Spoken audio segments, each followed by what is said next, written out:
Hello everyone, welcome back to the channel. और आज हम कुछ स्पेशल सीखने वाले हैं जिसकी शुरुआत हम एक प्रॉब्लम से करते हैं। प्रॉब्लम ये होती है जनरली कि आपके पास ये serial number, name, class, section, specially teachers या आपके पास कोई दूसरे तरह के हेडर्स होते हैं और इनमें आपको नेम बार बार लिखने होते हैं। अगर जनरली आप ये करते हैं कि आपके पास कोई एक दूसरी शीट होती है जिसके अंदर वो नेम्स कॉपी हुए रखे हुए रहते हैं और उन कॉपीड नेम्स को वहाँ से आप कॉपी करते हैं और यहाँ पेस्ट करते हैं। तो हम इस स्टेप को थोड़ा सा और कम करते हैं, इन स्टेप्स को। और कम करने का तरीका ये होता है हमारे पास कि हम किसी भी सेल में हैं, शॉर्ट एंड फिल्टर ग्रुप में गए, कस्टम शॉर्ट से ऑर्डर कस्टम लिस्ट, और यहाँ कस्टम लिस्ट में एक न्यू लिस्ट ऑप्शन है। इस न्यू लिस्ट ऑप्शन पर हम क्लिक करते हैं और हमारे जो नाम एक बार हमें लिखने होते हैं वो हम यहाँ पर लिख देते हैं। अभी हमारे पास वो नेम कॉपीड है इसलिए हम यहाँ पर वो नेम पेस्ट करते हैं। तो इतने लगभग 20-21 नाम थे, वो सारे हमने पेस्ट कर दिए और यहाँ से हमने ऐड कर दिया। ध्यान रखिएगा, फर्स्ट नेम आपको पता होना चाहिए जो कि आपकी लिस्ट का टॉप नेम है। फर्स्ट नेम था सानवी, इस सानवी नेम को हमने ऐड कर दिया। पूरी लिस्ट हमारी यहाँ पर ऐड हो गई है। अगर हम इस लिस्ट में एडिट करना है तो इस लिस्ट को सिलेक्ट करेंगे, जो भी एडिशनल नेम मान लीजिए यहाँ पर हमें एक और देना था, क्लिक किया, एंटर किया, यहाँ पर हमने एक सुनील नाम का नेम ऐड कर दिया। अब इसके बाद वापस इस पर ऐड पे क्लिक कर देंगे तो ये लिस्ट अपडेट हो गई। चलिए ओके किया हमने, और ओके करने के बाद यहाँ पर आपको ये एरर दे सकता है कि all short criteria must have one column, क्योंकि हम ये शॉर्टकट यूज़ करते शॉर्ट से, तो इससे कोई इशू नहीं। ओके कीजिए और यहाँ पर क्लोज कर दीजिए इसको। आपकी लिस्ट का फर्स्ट नेम क्या था? Saanvi, NVI, enter. यहाँ से आपको बस डबल क्लिक, फ्लैश फिल या हम कहें ऑटोफिल, फ्लैश फिल नहीं, ऑटोफिल से सारे नेम आपके लिस्ट में आ गए। तो ये था एक कस्टम लिस्ट। अब इसके बाद एक नई प्रॉब्लम आई कि ये लिस्ट शॉर्टेड नहीं है, हमें इसको शॉर्ट करना है और साथ ही साथ हम चाहते हैं ये सारे कैपिटल लेटर्स में। तो आपके पास दूसरे फंक्शंस जो एक्सेल में अवेलेबल होते हैं वो ये कहते हैं कि आपने किया =2 लगाया और अपर में रखना था तो अपर फंक्शन का यूज़ करके ये साइड में लिया B2 और इसको आपने क्लोज किया। अपर से ये कैपिटल लेटर में हो गया और आपने फिर ऑटोफिल के लिए डबल क्लिक किया, फिल हैंडल जिसको कहते हैं स्क्वायर बॉक्स, इस पर डबल क्लिक किया और ये कैपिटल में हो गया। फिर आपको ये यहाँ से यहाँ वापस ले जानी पड़ती है। आप इसको कॉपी करते हो और फिर अपनी जगह पे आते हो, यहाँ पर पेस्ट ऑप्शन में आप पेस्ट वैल्यूज़ ले लेते हो। ये आपका सारे टॉप में, इतनी मेहनत आप करते हो। और अगर हम कहें कि ये सारी मेहनत आप एक बार रिकॉर्ड करें और हर बार लिस्ट कोई भी हो, ये पूरा पैटर्न जो आपने यहाँ से सब कुछ कैपिटल करने के लिए अप्लाई किया, लिस्ट लाके इसको डिलीट किया, ये सारा सिर्फ एक शॉर्टकट पे। हाँ, ये पॉसिबल है और ये पॉसिबल होता है मैक्रोज से।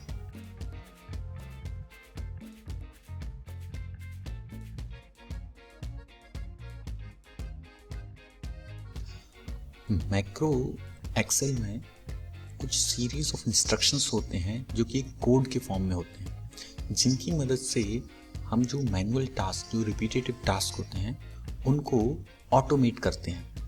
जैसे फॉर एग्जांपल यहीं हम अगर इन सबको हमें कैपिटल करना था, पूरी लिस्ट को, तो हम क्या कर रहे थे? =, अपर फंक्शन का यूज़ कर रहे थे। पहली सेल में अपर फंक्शन का यूज़ किया, पीछे वाली सानवी को लिया, अपर किया, इसको पूरी को नीचे तक पेस्ट किया, कॉपी किया इसको और यहाँ जाके हमने सानवी में पेस्ट वैल्यूज़ किया, तब जाके ये लिस्ट हमारे लिए ऐसे आई। और फिर जाके हमने यहाँ जो मैं फॉर्मूला लगाया था उसको डिलीट कर दिया अपने कॉलम से। तो पूरी लिस्ट को हमें कैपिटलाइज करने के लिए कितने स्टेप्स फॉलो करने पड़े? मैक्रो की मदद से इन्हीं स्टेप्स का हम एक कोड बना लेते हैं। हमें कोडिंग करने की ज़रूरत नहीं पड़ती है, मैनुअली जो कोडिंग होती है हमें खुद करने की ज़रूरत नहीं है। हम सिर्फ इन स्टेप्स को रिकॉर्ड कर लेते हैं और मैक्रो उन रिकॉर्डेड स्टेप्स को एक सीरीज ऑफ इंस्ट्रक्शंस में, एक कोड में बदल देता है और हमें एक शॉर्टकट प्रोवाइड कर देता है। जैसे यहाँ पर ये अभी वही लिस्ट है हमारी और इसमें अगर हम वो चीज़ अप्लाई करें जो कि एक मैक्रो हमने बना दिया था, और इसमें हम अगर अप्लाई करते हैं एक सिर्फ शॉर्टकट की जो हमने बनाई थी, सिर्फ एक शॉर्टकट की, और वो सारी स्टेप्स अपने आप, मतलब एक तरह से लिस्ट को अपर करने के लिए हमने एक अपना पर्सनल कोड बना दिया। तो चलिए मैक्रो को क्रिएट करना, मैक्रो ऑप्शन कहाँ से मिलता है, मैक्रो एनेबल कैसे करते हैं, कैसे हम शॉर्टकट बनाते हैं, हम इस पे आगे बढ़ते हैं। तो एक्सेल में मैक्रो यूज़ करने के लिए सबसे पहले ज़रूरत होती है हमें यहाँ पर एक डेवलपर टैब की। वैसे बिना डेवलपर टैब के भी आपको मैक्रो रिकॉर्ड करने का यहाँ स्क्रीन में नीचे तरफ ऑप्शन रेडी के बाजू में मिलता है, जो कि कह रहा है कि कोई मैक्रो अभी करंटली रिकॉर्ड नहीं हो रहा। आप इस पर क्लिक करेंगे और ये मैक्रो का ऑप्शन आपको देने लगता है, बट यहाँ पूरे ऑप्शंस नहीं मिलते हैं। तो हम कोशिश करते हैं कि हम डेवलपर टैब को ऑन करें और फिर मैक्रो का इस्तेमाल करें। तो डेवलपर टैब ऑन करने के लिए आपको इस रिबन को कस्टमाइज करना होगा। वो ऑप्शन इस रिबन में किसी भी जगह पर आके हम राइट क्लिक करते हैं। इस राइट क्लिक में आपको कस्टमाइज रिबन के ऑप्शन आते हैं, customise the ribbon, customise the ribbon. जैसे उस ऑप्शन में जाते हैं आपको नया नीचे ऑप्शंस मिलते हैं साइड में, जो आपका एक्सेल ऑप्शंस करके डायलॉग बॉक्स ओपन हुआ है। इसमें आपको मिलता है यहाँ पर एक डेवलपर, ये अनचेक है अभी, इसको जैसे ही चेक करेंगे डेवलपर टैब ऑन हो गया। ये आपका डेवलपर टैब। डेवलपर टैब में आपको विजुअल बेसिक, मैक्रो, ये सारे ऑप्शंस मिलेंगे। हम जाते हैं सीधा मैक्रो रिकॉर्ड करने के लिए।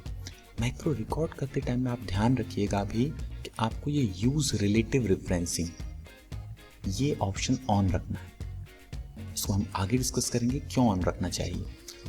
चलिए, ये ऑन है। अब हम अपना मैक्रो रिकॉर्ड करने पर आते हैं। जो हमने अभी एक ऑप्शन देखा था, किया था कि सारे अपने आप कैपिटल हो रहे थे, उसी में हम नया ऑप्शन, एक नया मैक्रो बनाते हैं, क्रिएट करते हैं। क्या मैक्रो बनाने वाले हम, कि हम जो मैनुअल स्टेप करके मान लीजिए कैपिटल में थे, इनको हमें कोई भी डेटा हमारे पास कैपिटल लिस्ट आई है उसको हमें प्रॉपर करना है, मतलब फर्स्ट लेटर कैपिटल। तो हम उसके लिए वही स्टेप अप्लाई करेंगे कि इक्वल्स टू करते हैं और फर्स्ट लेटर कैपिटल की आपको प्रॉपर फंक्शन होता है, प्रॉपर फंक्शन में आप ये नेम दोगे और ये सारे स्टेप करोगे। तो इन स्टेप को करने के साथ हम एक बार इनको रिकॉर्ड करेंगे और इसका मैक्रो क्रिएट कर लेंगे। कैसे, देखते हैं। हम अभी नेम के पहले नेम पर हमने कर्सर रखा है, अपना सिलेक्शन करके रखा है। हम आते हैं रिकॉर्ड मैक्रो में। मैक्रो का नेम देना पड़ेगा सबसे पहले आपको रिकॉर्ड करते टाइम में। मैक्रो का नेम हम दे देते हैं कि हमें प्रॉपर बनाना है लिस्ट को, तो हमने PROPER। ध्यान रखिएगा मैक्रो का नेम देते टाइम में आपको स्पेस नहीं देना है, तो हमने अंडरस्कोर लगा दिया, प्रॉपर लिस्ट। इसके बाद मैक्रो कहता है शॉर्टकट की।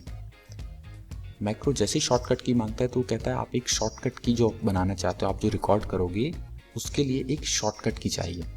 तो हम खुद के लिए शॉर्टकट की दे देते हैं अभी शिफ्ट के साथ आई, कंट्रोल शिफ्ट आई। ध्यान रखिएगा मैक्रोज में शॉर्टकट की ज़्यादातर दिए जाते हैं जो आपके अल्फ़ाबेटिक कीबोर्ड पर रहते हैं, उनका यूज़ करते हैं। और अगर हम यहाँ शिफ्ट यूज़ नहीं करते तो प्रॉब्लम ये होती है कि बिना शिफ्ट के कई हमारे शॉर्टकट्स हैं वो फिर प्रॉब्लम क्रिएट करते हैं। जैसे हमारा कंट्रोल Z अंडू वगैरह है और हमने यहाँ मैक्रो में Z यूज़ कर लिया तो प्रॉब्लम क्रिएट करता है, इसलिए हमने शिफ्ट के साथ कर रहे हैं, कोई दिक्कत नहीं, कोई भी कर सकते हैं। हमने कंट्रोल शिफ्ट आई को अपनी शॉर्टकट की बना ली। फिलहाल यहाँ जो नीचे स्टोर मैक्रो इन है, ये ऑप्शंस बता रहे हैं कि मैक्रो कहाँ स्टोर, दिस वर्कबुक के लिए, नई वर्कबुक के लिए, या पर्सनल मैक्रो वर्कबुक के लिए। पर्सनल मैक्रो वर्कबुक का मतलब ये हो जाता है कि आपने मैक्रो को आगे एक्सेल में अलग अलग आपकी जो वर्कबुक होगी सभी में ये मैक्रो वर्क करेगा। पर्सनल मैक्रो वर्कबुक में ये मैक्रो एक हिडन फाइल में सेव हो जाता है। तो अभी फिलहाल हम दिस वर्कबुक पर काम करते हैं। डिस्क्रिप्शन आप देना चाहें कि ये किस लिए है लिस्ट, वो आप दे सकते हैं। फिलहाल हम आगे बढ़ते हैं। ओके, अब मैक्रो की रिकॉर्डिंग शुरू हो गई है। ये पता करने के लिए कि शुरू नहीं हुई है कि हुई है, आप यहाँ देख सकते हैं ये स्टॉप रिकॉर्डिंग आ रहा है, मतलब कि मैक्रो रिकॉर्ड कर रहा है। रिकॉर्ड कर रहा है मैक्रो, तो हमने मैक्रो को कहा अभी जिस सेल में है उससे साइड वाली सेल में आए, मैक्रो ने ये रिकॉर्ड किया होगा।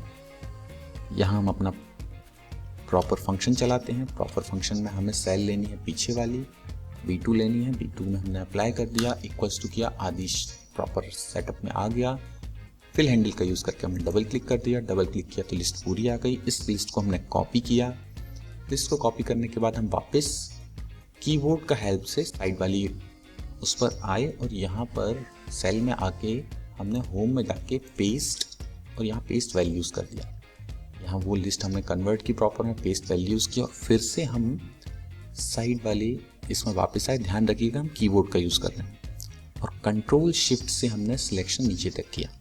ये सिलेक्शन किया और इसके बाद इसको हमें डिलीट करना था, हमने डिलीट कर दिया। इतना हमें करना था और नेक्स्ट सेल पे हम आ गए, सेक्शन पर, सेक्शन से क्लास पे वापस आ गए। अब मैक्रो को, रिकॉर्डिंग को हम स्टॉप कर देते हैं। डेवलपर मोड में स्टॉप मैक्रो, हमारा मैक्रो स्टॉप हो चुका है, रिकॉर्डिंग पूरी हो चुकी है मैक्रो की। अब उस मैक्रो के लिए जो शॉर्टकट की बनाई थी हमने कंट्रोल शिफ्ट आई, उसको हम दूसरी जगह अप्लाई करने के देखते हैं। यही हमारे पास लिस्ट है, सेम ये कैपिटल में है दूसरी जगह पर। हम इस पर अगर अप्लाई करें तो याद था हमने कर्सर कहाँ पे रखा था, फर्स्ट सेल पर। फर्स्ट सेल पर कर्सर रखा और कंट्रोल शिफ्ट आई, बस एक क्लिक में, एक शॉर्टकट की में हमारे सारे जो स्टेप्स, मल्टीपल स्टेप्स किए थे हमने, वो हो गए। और ये सिर्फ इस लिस्ट के लिए काम नहीं करेगा। हमने यहाँ नई लिस्ट क्रिएट की, इसी में हमने मान लीजिए जो हमारी लिस्ट स्टूडेंट्स की थी शानवी, हमने दूसरा मैक्रो बना के रखा है, उसका इस्तेमाल करते हैं। शानवी जो हमारे इस मैक्रो के जस्ट अपोजिट है। हमने सिर्फ 4 नाम लिए, शानवी वाली लिस्ट पर आए, कंट्रोल शिफ्ट यू, हमने इतना किया और हमारी लिस्ट में जो नेम थे वो सारे कैसे हो गए, कैपिटल, सिर्फ एक मैक्रो से। अब अगर हम देखना चाहें इस मैक्रो की वर्किंग को, इसका कोड कैसे बना है, कहाँ इसका कोड स्टोर है, वो कोड मिलता है हमें मैक्रोज में, जिसका शॉर्टकट क्या है, Alt+F8। मैक्रोज में जाते हैं, ये हमने 2 मैक्रो बना के रखे हैं प्रॉपर, आपने देखा था। और ये अपर बना हुआ है, ये कैपिटल कर देता है, जो अभी हम इम्प्लीमेंट करके देखा। अगर प्रॉपर में जाते हैं और हम इसको क्या करते हैं, एडिट, जैसे हम एडिट मैक्रोज में जाएंगे हमें विजुअल बेसिक में इसका कोड दिखेगा जो हमने प्रॉपर के लिए बना के रखा था, और ये अपर के लिए बना हुआ है। दोनों कोड हमने क्रिएट किए थे, हमने टाइपिंग करके कोड नहीं बनाया, मैनुअली कोड नहीं बनाया, हमने सिर्फ स्क्रीन को रिकॉर्ड किया। और ये पूरा मैक्रो का कोड है। यहाँ दिख रहा है आपकी शॉर्टकट की क्या है, दोनों कोड के लिए आपकी शॉर्टकट की क्या है। अगर आप भूल जाते हैं तो आप शॉर्टकट की यहाँ से देख सकते हैं। तो ये था एक बेसिक मैक्रो, और मैक्रो यहीं तक लिमिटेड नहीं है। आप फंक्शंस के लिए मैक्रो बना सकते हैं, आप फॉर्मेटिंग के लिए मैक्रो बना सकते हैं। बस ध्यान रखिए मैक्रो एक एक चीज़ को रिकॉर्ड करता है, मतलब एक एक स्टेप, अगर आपने कर्सर मूव भी किया है तो मैक्रो उसको रिकॉर्ड करेगा और एग्जीक्यूशन में उसको भी यूज़ करेगा। तो आप भी अपनी प्रॉब्लम्स को सॉल्व करने के लिए मैक्रो का यूज़ कर सकते हैं। Thank you so much. आगे हम विजुअल बेसिक और मैक्रो के बारे में और भी चीज़ें जानने की कोशिश करेंगे। Have a nice day.